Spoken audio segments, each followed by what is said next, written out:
दिनै जोंनि इउपिपिएल हान्जानि संबिधान जिथु संशोधन खालामनाय बे हिसाबै जोंनि गासैबो कमिटिफोरखौ जोङो 3 बोसोरनि थाखाय दाफुंजोबनाय जादों आरो बे हिसाबैनो दिनै 36 नं धनसिरि ब्लक कमिटिनि सिङाव थानाय प्राइमारि कमिटिफोरनि गोदानै दाफुंजानाय बे कमिटिनि मोनसे समायखिरा लानाय हाबाफारि सोलिगासिनो दङ आरो बे हाबाफारिनि गेजेरजों दिनै धनसिरि ब्लक कमिटिखौ जों आबुङै दाफुंनो हानाय जाबाय आरो दिनैनिफ्राय बोसोरथामनि थाखाय गोग्गोम मोनसे प्राइमारि कमिटिखौ दाफुंनानै लानो हानाय जादों जों आसा खालामदों फैगोन दिनाव बे प्राइमारि कमिटिनि गेजेरजोंनो बे 36 नं धनसिरि ब्लक कमिटियाव जों गोरलैयैनो साधारन बिसायख'थिफोराव जों देरहानो हानायनि मोनसे पजिसनखौ जों मोननो हाबाय होननानै आं साननाय जादों दिनै बेहाय गासै 12 प्राइमारि कमिटि दं आरो बे 12 प्राइमारि कमिटियानो दिनै बेयाव समायखिरा लानाय जादों गासैबो प्राइमारि कमिटिनिफ्राय दोलै नोगोरै बाहागो लादों आरो बिथांमोननि बे बाहागो लानायजों दिनै बे जथुम्माया गोख्रोङै जाफुंसारदों फैबाय थानाय जिथु कक्लाबारिनि बाइ इलेक्सन बेथ' इउपिपिएल हान्जायानो देरहागोन बेयाव बुंनांगौ जेबो गैया खारन रायजो राजाफोरा दिनै प्रमद बर'नि दैदेननायाव बिटिसिआव गासैथिंबो जौगानाय फैदों सान्थि फैदों आरो फैगोन दिनाव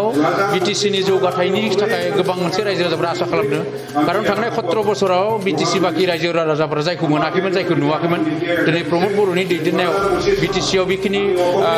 गोजोन आरो जौगानायनि खामानिखौ बिथाङा मावगासिनो दं बेखौ रायजो राजाफोरा नुनो मोनदों बेनिखायनो कक्लाबारिनि बाइ इलेक्सनावबो बिटिसिनि इउपिपिएलनि बिजाथिनो भट होनो थाखाय रायजो राजाफोरा रेडि दं बेयाव जेसेबांखिनि गुबुन हान्जाफोरा जेसेबां होख्रावा जेबो खामानि गैया इउपिपिएलआनो देरहागोन बेथ' जागोन बे मोनसे समाव जागोन माखासे टेकनिकेलि उसुबिदानि थाखाय बेहाय जों बाइ इलेक्सन खालामनो हाथ'नाय जायाखै जागोन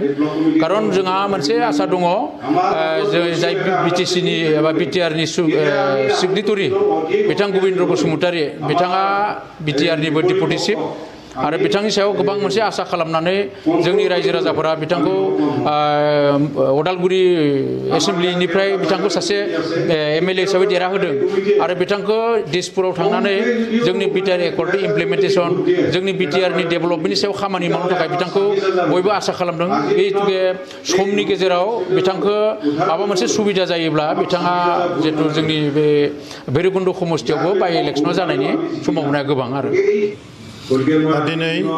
धनसिरि समस्तिनि सिङाव थानाय मोन 13 प्राइमारि कमिटिखौ जोङो दाफुंबाय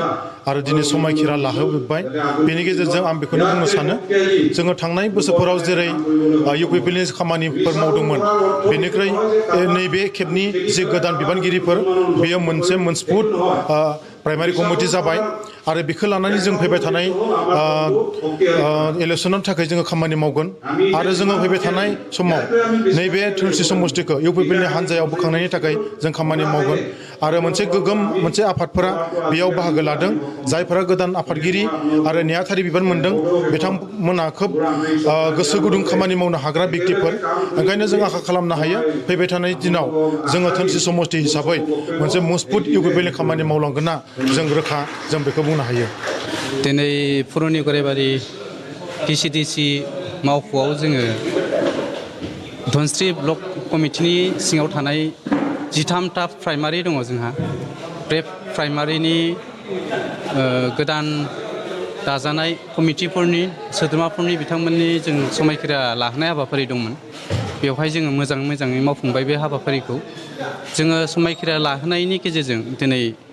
जों बेखौनो लुबैयो जोंनि इउपिपिएल दोलोआ गोख्रों जानानै इयुनाव मोजां खामानि मावलांनो हायो समाजनि आरो रायजोनि जौगानायनि मोजां खामानि मावनो हायो बेखौनो जों हास्थायो